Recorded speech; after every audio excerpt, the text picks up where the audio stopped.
Assalamualaikum warahmatullahi wabarakatuh. Good morning, eh, good evening, everyone.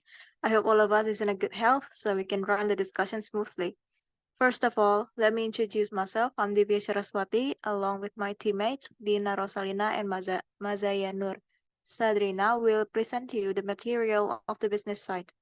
Let us begin by reciting Basmalah. Bismillahirrahmanirrahim. Next slide, please.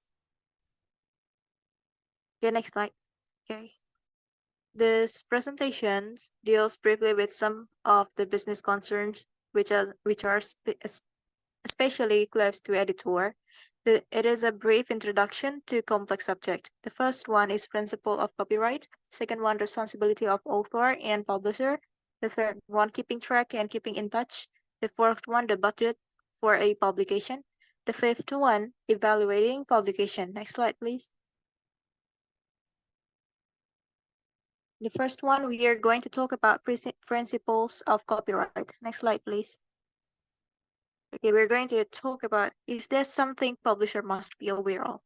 Publisher should be aware of national law regarding obscenity, libel, sedition, privacy rights, and other matters, but this rarely affect scientific research publisher. However, most publisher need to know about copyright. Copyright law varies from country to country.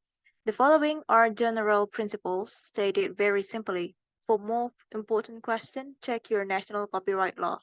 Maksudnya adalah sebelum menerbitkan suatu karya, penerbit harus mengetahui undang-undang nasional mengenai batas sensor. Apakah ada pencemaran nama baik di dalamnya, apakah ada unsur penghasutan, apakah melanggar hak privasi, dan hal-hal lain. Namun perlu diketahui, hal ini jarang mempengaruhi penerbit dari suatu penelitian ilmiah. Tapi tetap saja sebagian besar penerbit perlu lebih teliti tentang hak cipta. Jadi hukum tentang hak cipta ini berbeda-beda di setiap negara.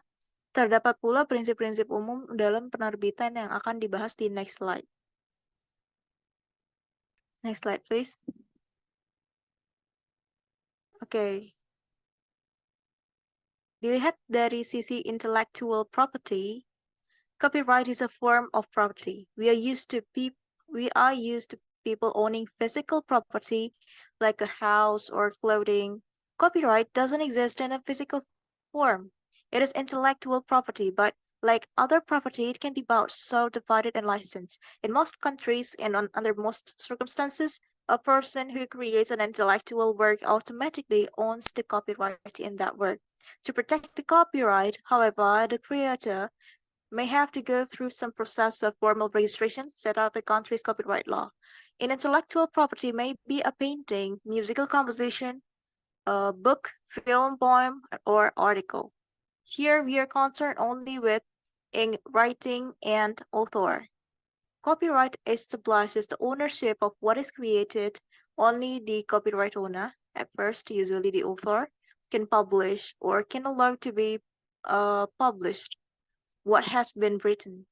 Author may give full copyright to a publisher, or they may keep the copyright for themselves, but give someone else the exclusive right, or we can call it a license to publish their work.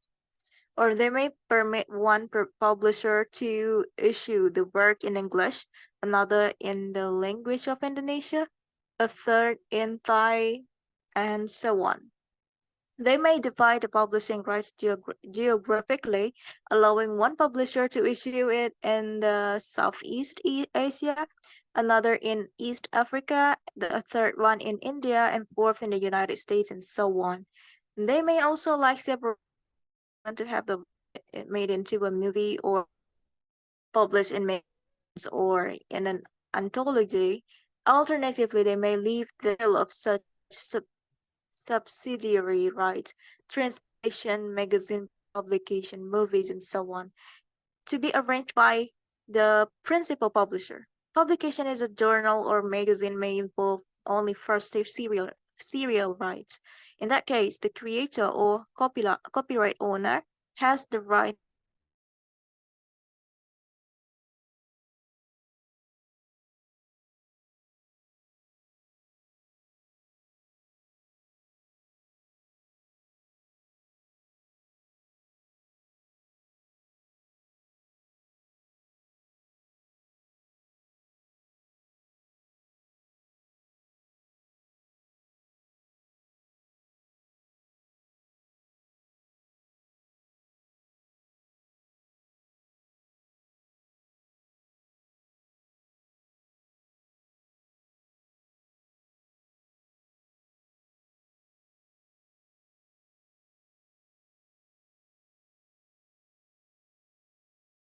Sorry. Okay. Let me begin. Here else, as elsewhere, author and publisher should be clear exactly what rights they are negotiating. In all this example, someone receive an exclusive right to publish the work in one form or another. In return, the person giving that right usually receive a fee or royalty. Next slide, please. Okay, copyright recognized that authors deserve to be paid for their work. The first copyright law was passed in England in 1709. It said that the work of many writers were already being reprinted without their permission, and that as a result, the author were losing money. The law was of lien men to compose and write useful books, and to prevent unlawful reprinting of those books, it gave an author the exclusive right to publish, make copies of their work for a certain period of time. Next slide, please. Copyright gradually became the subject of international agreement. International agreement gave copyright protection in one country to rights in other countries. These are two main international agreements, the Berne Union Copyright Convention and the Universal Copyright Convention. The Berne Convention gives somewhat greater protection somehow. Most major publishing countries belong to at least one of these agreements. Next slide, please.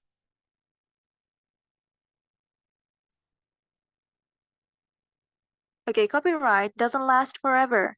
It lasts only for a set period of time. In many, perhaps most countries, copyright remains in force during the lifetime of the author and for 50 years after the author's death.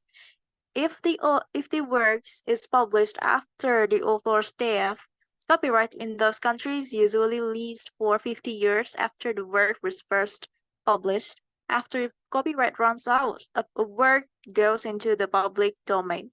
This means that it can be reprinted by anyone without needed to get permission from the original owner. Until the United States passed a new copyright law in 1976, copyright in that country was only for only 28 years, with a possible renewal for another 28 years. This can complicate matters when it's necessary to decide whether or not an American publication is still on copyright. Next slide, please. Copyright is not absolute. A person may copy parts of a work that is in copyright for personal use or study. For example, in doing research, a person may also reprint short quotation from a work that is in copyright for special purposes. For example, in a review of a book or article, or to support an argument by quoting from the work or of someone else. This is called fair use or fair dealing. The amount that can be quoted in this way varies from countries to countries and also depend on the nature of the quotation. Basically, copying of short passages is allowed provided that one, the passage is being used for educational purposes, as in a review or to support an argument, and not for commercial purposes, as in advertising. The second one is the passage is only a small part of the entire text from which it is taken. The third one, reprinting it will not interfere with the sales or value of the publication in which it first appeared. The last condition may be hard to judge in a short text. Even a few lines, especially the most important one, may require permission to reprint. Fair use doesn't cover illustrations for or quotation for its own sake, as in an anthology or book of readings. Well, nor does it necessarily cover even a few lines of poetry or music. Okay, next one, please. Copyright exists in the expression of ideas, not in the ideas themselves. Copyright exists in the actual words the writer used. Another writer might express the same idea in different words, without infringing copyright, so long as there is a significant difference between the two versions. It is not enough to change only a few words. The second writer should, however, as always, give credit to the original author for the idea of information. Next slide, please. The author has moral rights in addition to copyright. Moral rights are sometimes part of the copyright law. They prevent an author's work from being quoted out of context or published without permission, and other abuses of the author's personal right. Copyright at first belong. Next slide, please.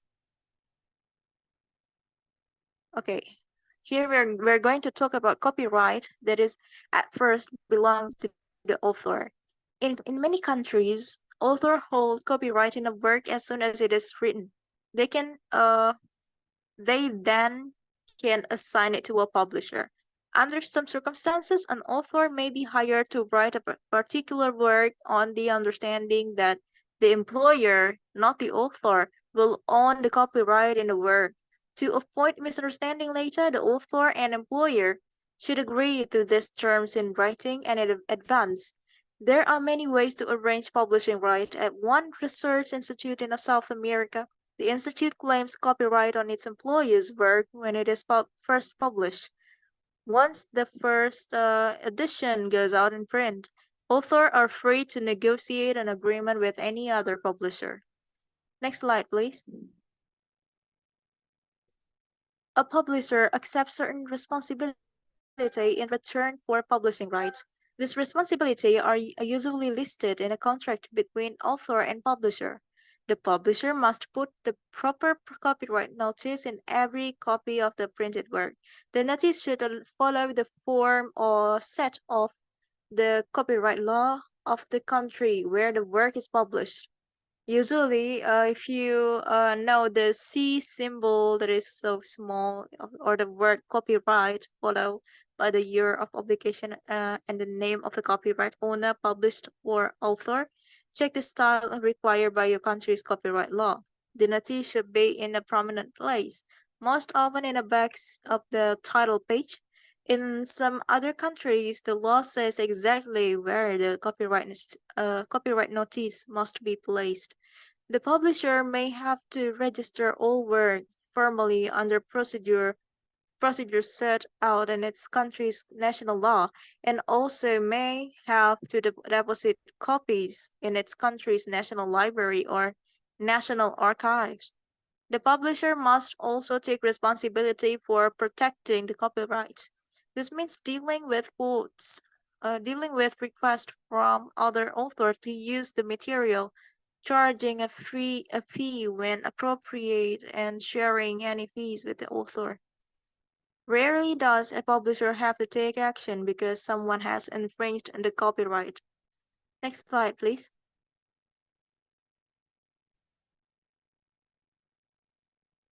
An author who wants to quote material that is in copyright must option permission if the quotation is not covered by fair use. Most publishers consider that this an author's responsibility. It can be a long process if many permission must be obtained from copyright holders. Editor should advise author to begin the process early. When they can, author should explain in seeking permission that the material is needed for a non-profit publication and that they have no budget to pay permission fees. Next one, please. The world has been changing faster than copyright law. Technology has made it cheap, easy, and fast to copy material that is in copyright. The photocopier, the offset press, and the computer have made it possible for scholar, teacher, librarians, businessmen, and others to make legal and illegal copies of work that belongs to other people.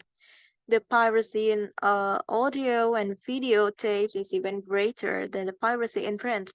Nearly everyone these days infringes copyright at one time or another. The nations of the South cannot afford to buy at northern prices and all the books and other copyright material they need. One answer to this problem is compulsory licensing. Under such arrangement, the original publisher is usually given a chance to license a local firm to publish a cheap edition.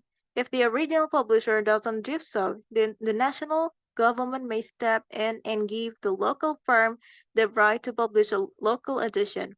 Usually, the local publisher pays a small royalty to the original publisher. An edition published under compulsory license normally may be sold only in the country that issues the license. Next slide, please. Even non-profit institutions should protect the copyright in their publication. Even institutions doesn't copyright its work, its author have no legal protection against improper use of their material by other people. Nor does the institution have any legal protection against other publisher reprinting its publications, possibly for commercial purposes. Copyright doesn't stop the originating publisher from granting other institutions the free use of published material. It only prevents other from using the material without permissions. A careful worded copyright notice can even encourage non-commercial reproduction of the work with permission. The copyright notice at the front of this manual is an example. Next slide, please.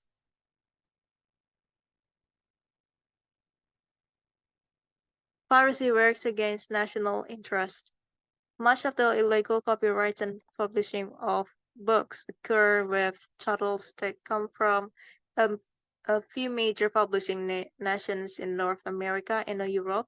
Such piracy makes profit for few people. The pirating publisher and the bookseller who have cheap copies to sell, but it robs the original author and publisher of any income they might earn from those copies. More than income is involved. Money and paper are used to print these illegal copies. Then those scarce resources are unavailable for local publications. A national will have difficulty building a strong local publishing industry as long as its resources are drained by pirates.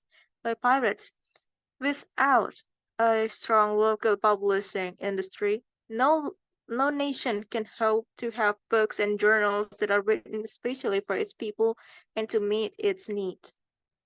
Next slide, please.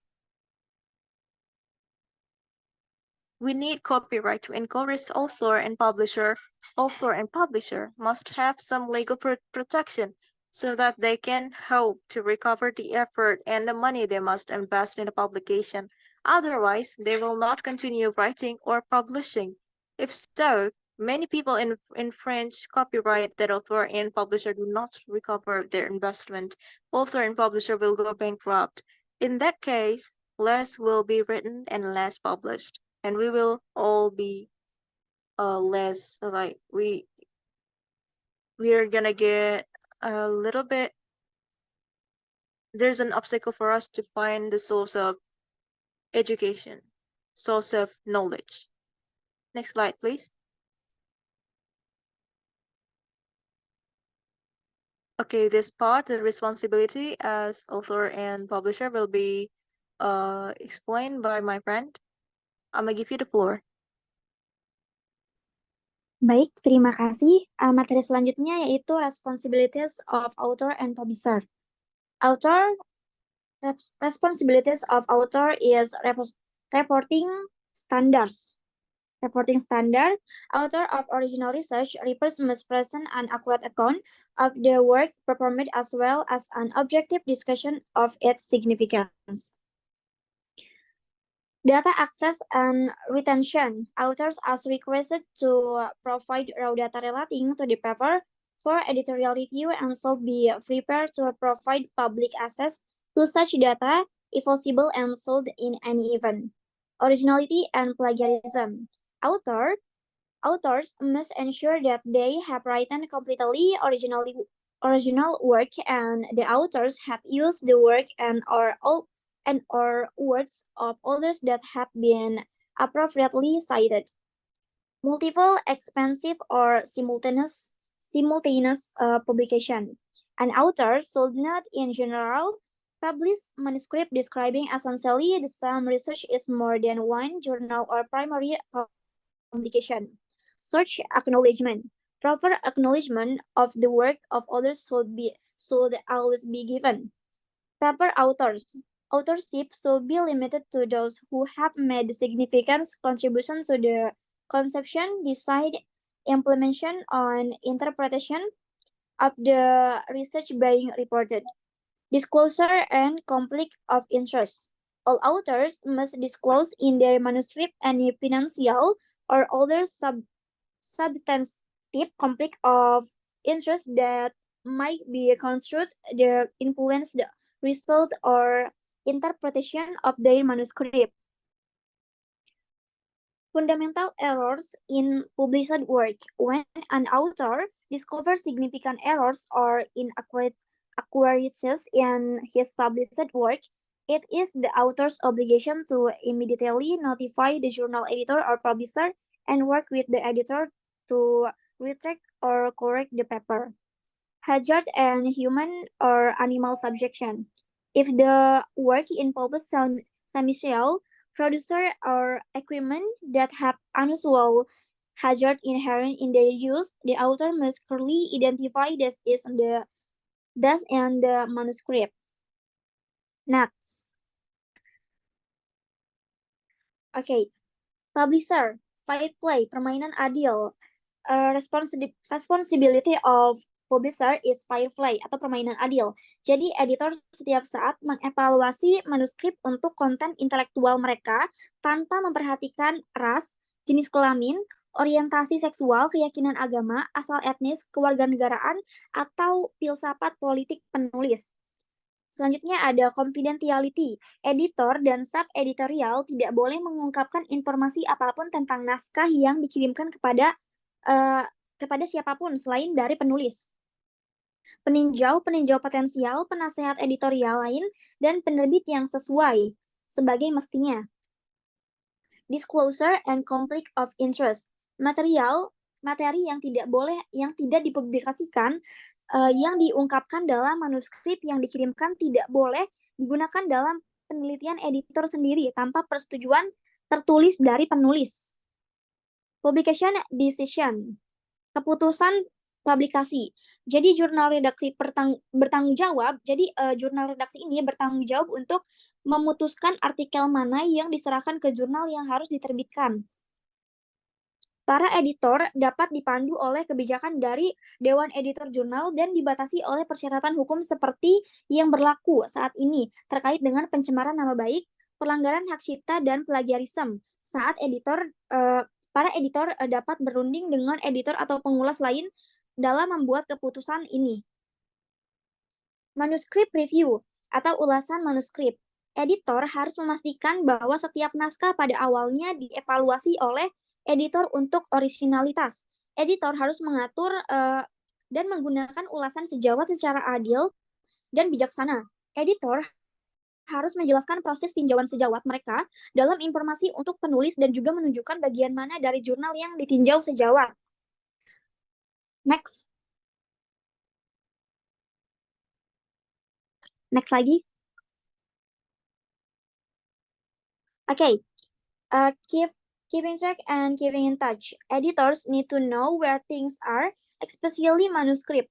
They also have to let other people know that is happening. The editor is a partner in a complex team that stretches from the author to the reader. For much of the process of publication, the editor is the center of things. Here are some other guidelines in this connection. Nah, ini ada keep track of the manuscript atau pantau naskahnya. Buatlah pencatatan segera setelah naskah tiba di kantor. Ini untuk perlindungan editor sendiri jika terjadi kehilangan atau keluhan.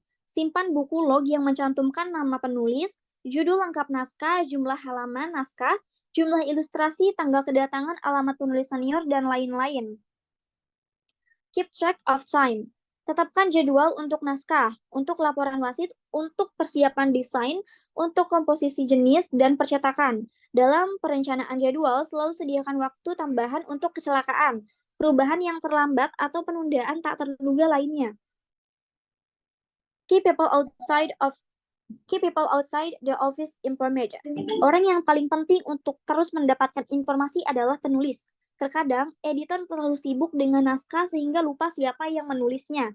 Beritahu penulis jadwal publikasi yang editor miliki segera setelah editor memilikinya. Dengan begitu, penulis bisa membuat rencana ke depan. Tetap berhubungan dengan readers jika Anda menggunakannya. Biarkan mereka tahu apa yang telah Anda putuskan sebagai rasa hormat dan sebagai ucapan terima kasih. Kapanpun Anda punya kesempatan, beritahu calon pembaca atau pembeli tentang publikasi yang akan datang. Keep colleagues informed. Sejak naskah dipertimbangkan, orang-orang di kantor penerbitan harus saling memberi informasi. Keep track of publication. Penerbit memerlukan cara untuk mengidentifikasi setiap publikasi setelah diterima untuk diterbitkan hingga tidak lagi dicetak. Next. Baik, sekian presentasi dari saya. Materi selanjutnya akan dipresentasikan oleh Majaya. Ya, Assalamualaikum warahmatullahi wabarakatuh. Good evening, everyone. I will be continuing the topic after my friend Dina before. Before we jump straight into the topic, let me introduce myself quickly. My name is Maziar Nusadrina, and I will be discussing about the budget for a publication.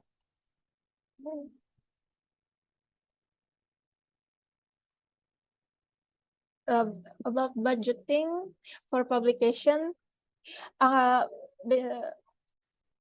budgeting for publication or anggaran publikasi ini mengacu pada rencana keuangan atau alokasi sumber daya yang didedikasikan untuk proses pembuatan, produksi, dan pendistribusian publikasi, seperti buku, majalah, makalah, penelitian, atau materi tertulis lainnya.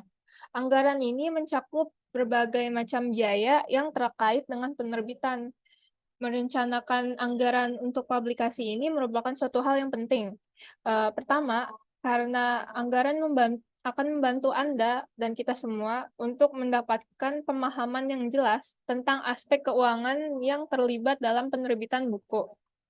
Hal ini penerbitan buku kita. Hal ini seperti memiliki peta jalan yang akan memandu kita dalam melalui pengeluaran yang akan kita hadapi bersama dalam proses penerbitan yang akan kita lakukan. Nah, dalam budgeting atau biaya untuk publikasi ini, anggaran dasar atau basic budgeting for the publication ini terdiri dari dua jenis, yaitu cost atau biaya dan revenue atau pendapatan. Yang pertama, dalam cost atau biaya, di biaya ini ada yang namanya production cost dan other publication cost. Yang pertama, dalam production cost atau biaya produksi, dalam konteks publikasi ini, biaya produksi mengacu pada biaya yang terkait dengan pembuatan salinan fisik atau digital dalam suatu publikasi. Biaya ini mencakup berbagai macam elemen yang terlibat dalam proses produksi buku, majalah, jurnal, atau bahan tertulis lainnya. Nah, di production cost atau biaya produksi ini terbagi lagi menjadi dua jenis, yaitu fixed production cost atau biaya produksi tetap dan variable cost. Yang pertama, fixed production cost atau biaya produksi tetap ini mengacu pada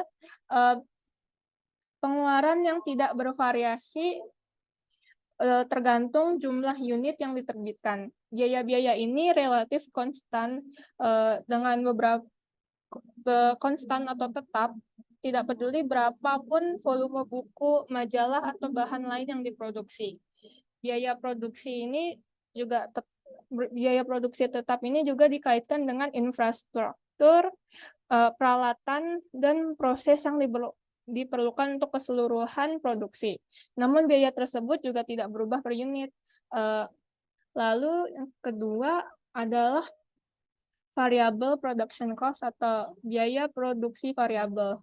Nah, dalam konteks penerbitan atau publishing, biaya produksi variabel ini mengacu pada biaya yang bervariasi sesuai dengan jumlah materi yang diproduksi.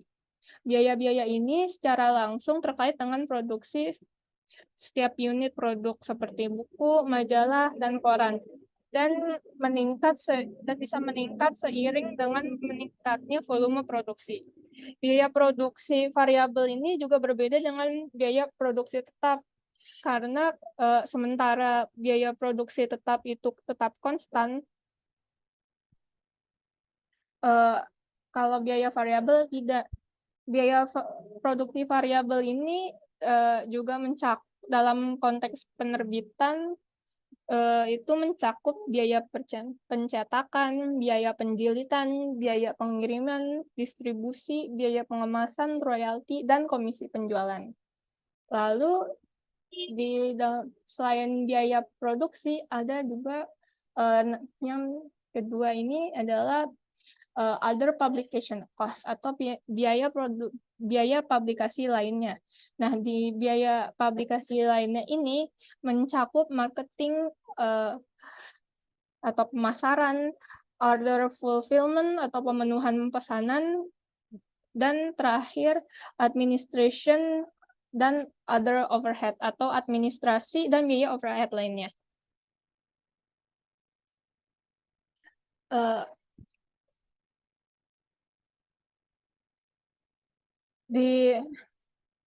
Dalam konteks marketing atau pemasaran di biaya publikasi lainnya ini, biaya pemasaran dalam publikasi mengacu pada biaya yang terkait dengan promosi dan iklan publikasi untuk menjangkau khalayak yang lebih luas dan mendorong penjualan.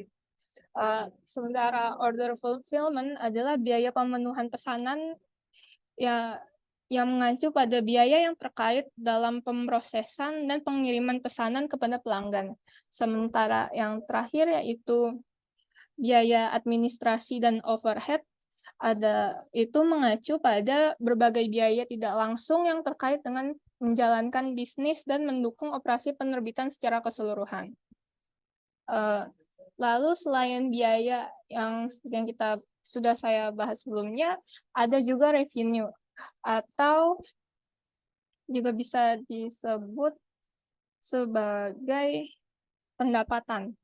Nah, di dalam revenue ini ada sales, advertising,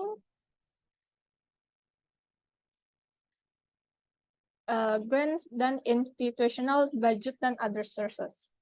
Nah, dalam hal ini revenue will consist of only one item, yaitu the figure allowed in the annual budget to produce the publication. That figure will already be decided, and editors must simply make sure the costs stay within that figure. The next.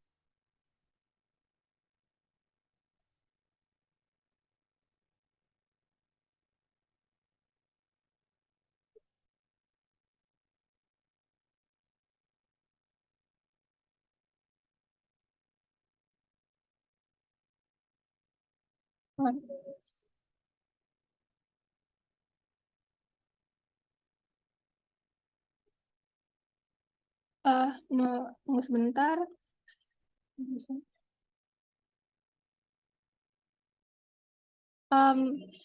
Maaf atas kendala sebelumnya, saya lanjutkan. Setelah itu, dalam production cost atau biaya produksi, ada juga yang namanya one-time production cost. one-time production cost atau biaya produksi satu kali ini dalam konteks penerbitan mengacu pada biaya yang dikeluarkan untuk kegiatan yang spesifik dan berulang terkait dengan pembuatan dan produksi publikasi tertentu. Biaya ini biasanya terkait dengan pengembangan dan produksi awal buku, majalah, atau materi cetak lainnya.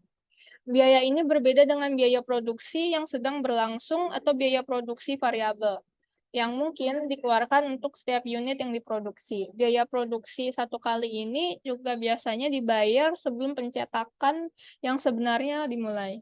Biaya ini tidak bervariasi dengan jumlah salinan yang tercetak.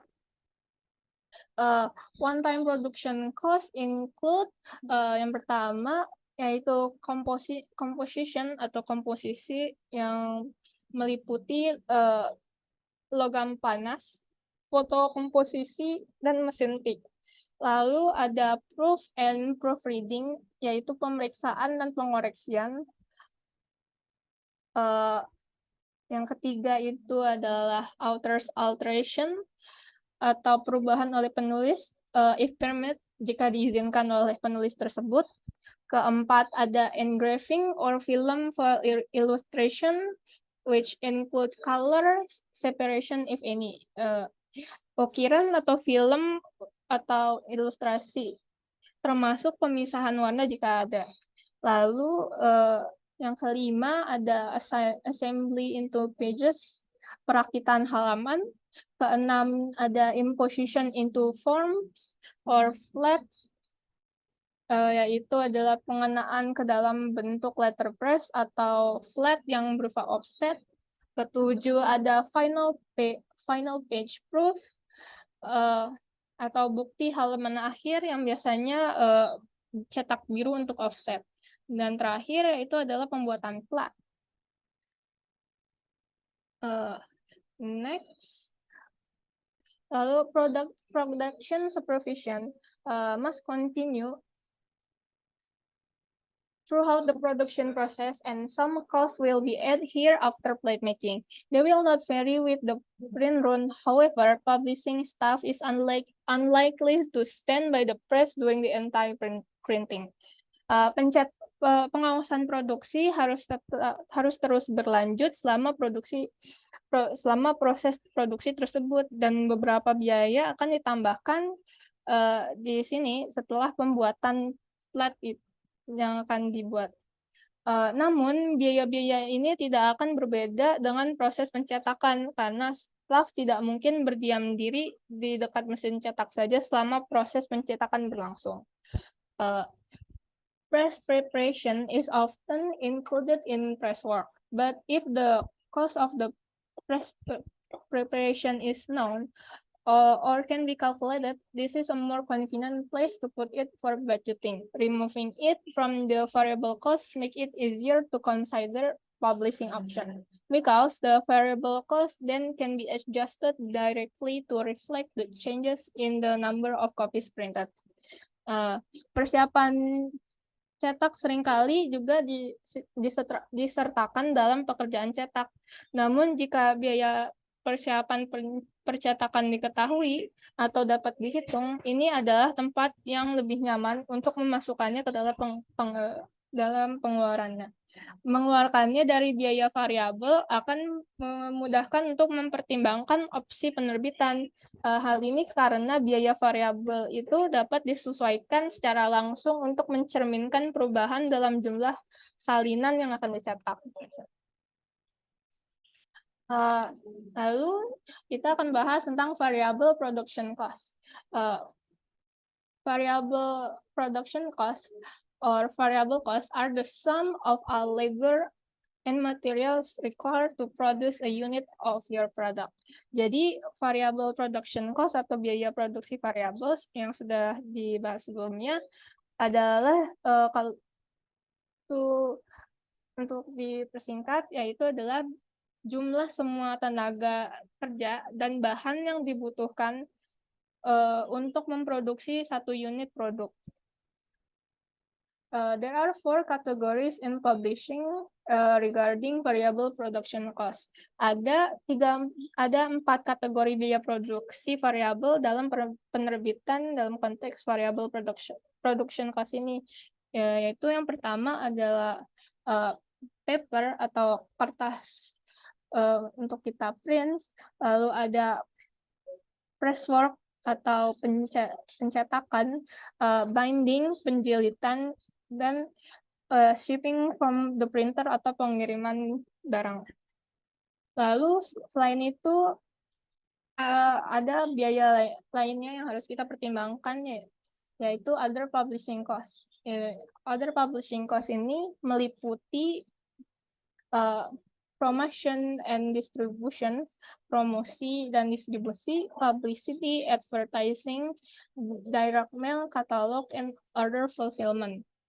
Pertama itu adalah promosi dan distribusi, yang kedua itu adalah pemberitaan, ketiga pengiklanan, keempat pemasaran langsung, 5 katalog, dan keenam adalah order fulfillment.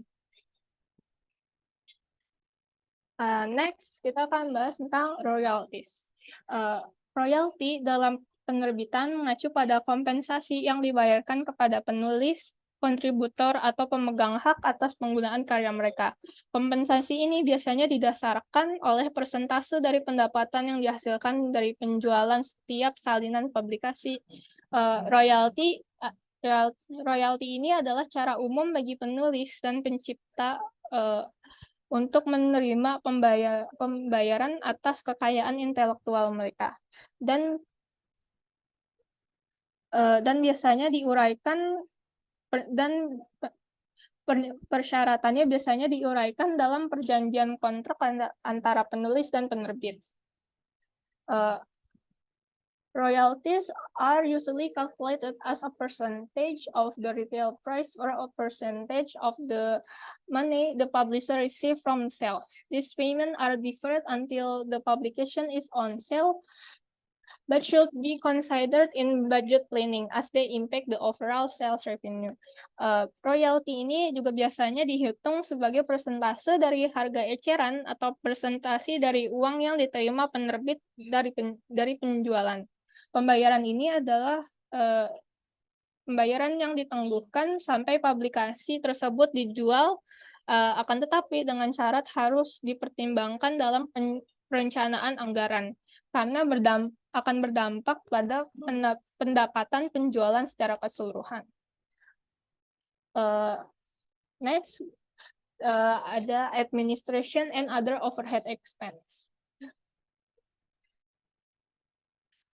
Administration and overhead expense include business activities, kegiatan bisnis, yaitu termasuk accounting, administration atau administrasi, editorial cost that cannot be charged to individual titles atau biaya editorial yang tidak dapat dibebankan ke judul-judul per individual, lalu ada production cost that cannot be charged to individual titles, biaya produksi yang tidak dapat dibebankan pada judul individu, promotion and other fulfillment costs that cannot conveniently be charged to individual, biaya promosi dan pemenuhan pesanan yang tidak dapat, dan yang terakhir biaya promosi dan pemenuhan pesanan yang tidak dapat dengan mudah dibebankan ke masing-masing proyek.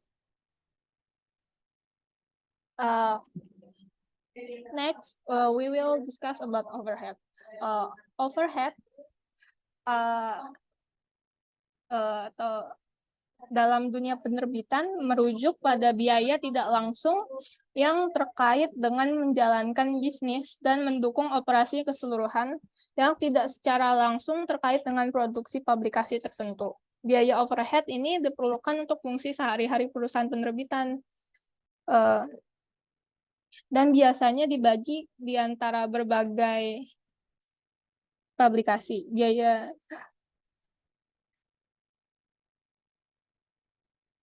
ini sering dianggap tetap dalam jangka pendek karena tidak bervariasi dengan volume produksi publikasi individu. Biaya Overhead expense are the cost of doing business that are not assigned to a particular project. It is the most difficult kind of expense to calculate. It may also be a large part of a publisher to cost. Biaya overhead ini biasanya dibagi antara semua publikasi yang diproduksi oleh perusahaan, sementara setiap publikasi mengalami biaya produksi langsung dan biaya variabelnya sendiri. Biaya overhead tersebar di seluruh bisnis. Contoh biaya overhead ini yaitu adalah biaya listrik, seperti biaya listrik untuk mesin produksi, pencahayaan dan sebagainya. Lalu setelah itu adalah biaya pemeliharaan seperti biaya perawatan mesin produksi, peralatan dan sebagainya. Lalu ada juga biaya asuransi pabrik seperti biaya asuransi bangunan pabrik, mesin produksi dan sebagainya. Then there's sales revenues atau pendapatan penjualan. Pendapatan penjualan atau sales revenues dalam penerbitan ini mengacu pada pendapatan yang dihasilkan dari penjualan publikasi yang dapat mencakup buku, majalah, jurnal, surat kabar, atau materi cetak dan digital lainnya. Pendapatan ini merupakan aspek penting dari kinerja dan keberlanjutan keuangan perusahaan penerbitan. Pendapatan penjualan ini dihitung berdasarkan total unit yang terjual dan harga jual per unit.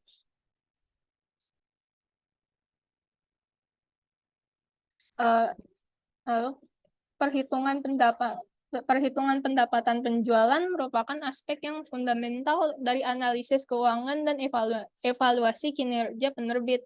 Hal ini dikarenakan pendapatan penjualan ini mencerminkan keefektifan saluran distribusi penerbit, strategi pemasaran, dan daya tarik keseluruhan publikasi dengan target pembaca.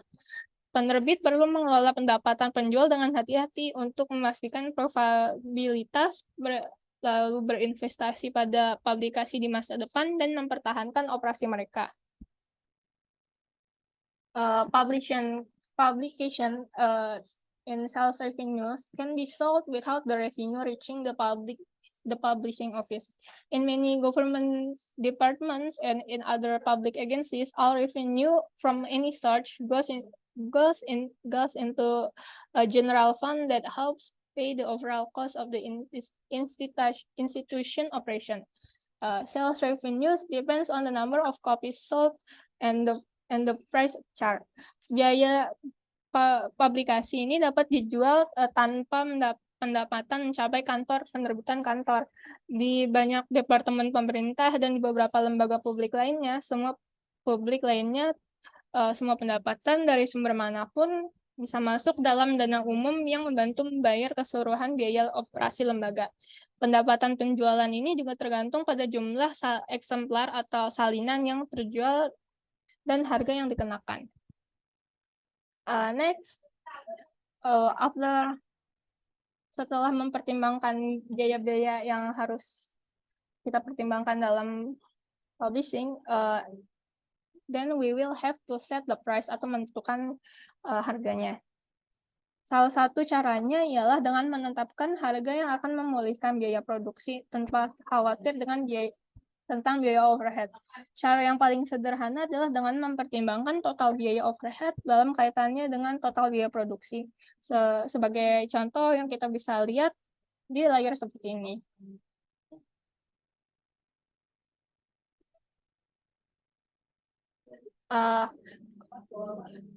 We will move on to the next topic.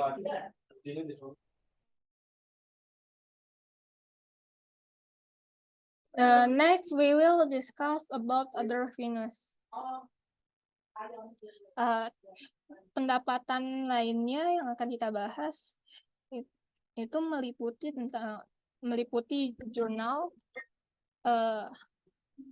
lalu grants atau hibah, dan yang ketiga itu adalah anggaran lembaga yang dapat membayar semua atau sebagian dari biaya publikasi atau overhead, atau dapat menyediakan dana khusus untuk membantu satu publikasi tertentu.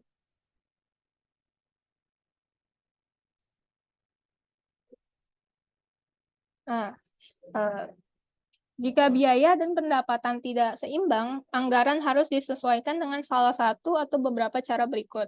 Yang pertama yaitu raising the price of books sold, atau menaikkan harga buku yang dijual. Kedua, finding a way to sell more copies, mencari cara untuk menjual lebih banyak salinan atau eksemplar. Ketiga itu finding a grant from some outside agency.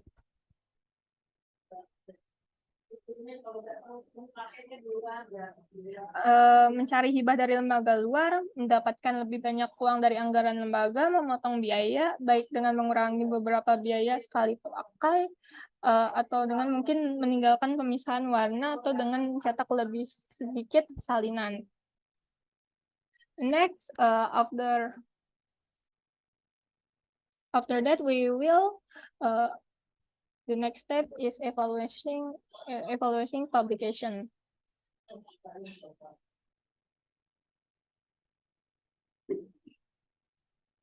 Komunikasi yang lengkap melibatkan umpan balik. Bagi penerbit ini berarti beberapa informasi untuk menilai keberhasilan publikasi dan rencana penerbitan. Umpan balik bisa datang dalam berbagai cara. Penerbit komersial dapat menilai keberhasilan dari keuntungan yang diperoleh dari satu judul atau program penerbitan.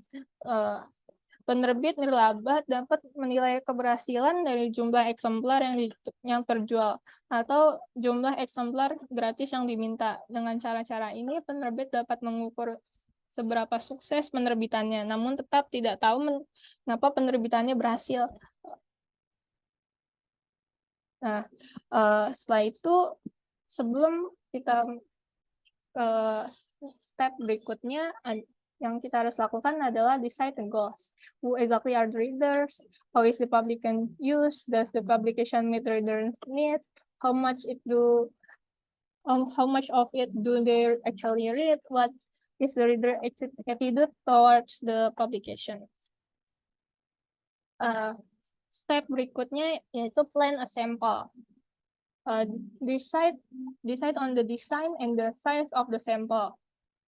It is possible to send a questionnaire to everyone who receives publication, but it is usually inefficient or expensive. Unless the number is small, the cost is likely to be prohibitive. Lalu the next step is write the questionnaire. Here are some of the questionnaire and things to consider before we write the questionnaire to send to other people.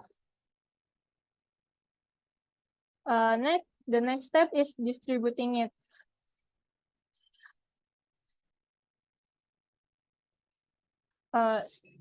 To distribute it, we have to consider to send out the questionnaire and is inserted in copies of a publication relatively cheaply is unlikely to attract enough responses.